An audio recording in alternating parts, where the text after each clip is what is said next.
the rest of the tires. There can be no mismatched dual tires. So anytime you have two tires sitting next to each other, like your drives or your tandems in the rear, they have to be the same size. Moving on to the rim. To the rim, we have no bends, breaks, or cracks. No welds. Now I'm going to ask you guys, where is the bolt holes? The what? The bolt holes. Right here. Okay. It's where the studs go through the rim and you put the bolt onto to hold them in place. Mm-hmm. I've had graduates come to me and go, yeah, the stud and bolt holes are round. This is not a stud and bolt hole. Is anything poking through here? No. Okay. So stud and bolt holes are round. To the lug nuts. All are present. They're not loose. There is no rust trails and no shiny threads. Now comes the repetitive part. There are no broken, loose, or missing studs or bolts. That is actually the end of that. And these are long, not or long. Yeah. So that what? The valve cap. The valve stem and valve cap I checked when I did my air tire pressure. Right. Which is actually listed. If you look at it, it's actually listed under tires. All right. For particular, probably for that reason.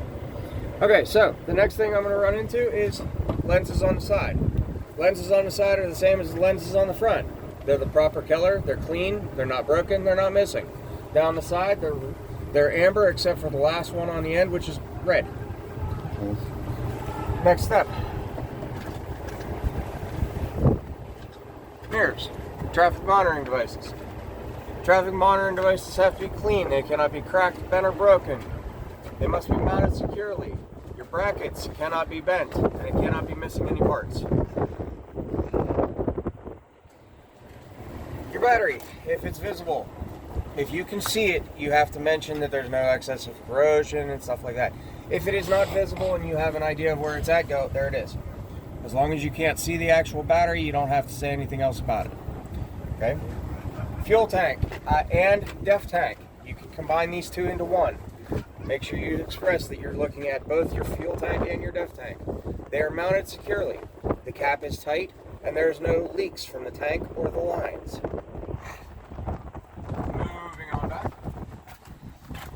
Sunlight. We have our air lines and connections. Air and electrical lines. They are seated, sealed, locked in place, and free of damage. Seal. Seal. Okay. No dirt on shit on them. Locked in place. It is seated where it belongs to, and it's connected at both ends properly. That's one very important thing that is not actually written on the test. I've been told that by our state tester. He wants to make sure you're looking at both ends, not just right here. You want to make sure it's securely connected on this side and this side. Okay, so we have our frame. That's the next step.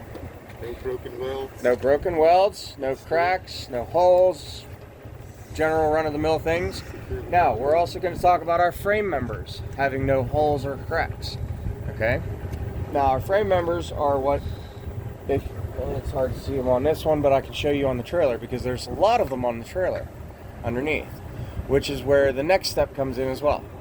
So, as you would be looking at all of your frame members, you're also going to be looking at the cargo floor of the trailer. So you want to make sure there's no cracks or holes in the cargo floor of the trailer. On your test sheet, it actually says frame members and then floor. That floor is not part of the frame members, it's the floor of the trailer. So, the next step. This is the one everybody gets.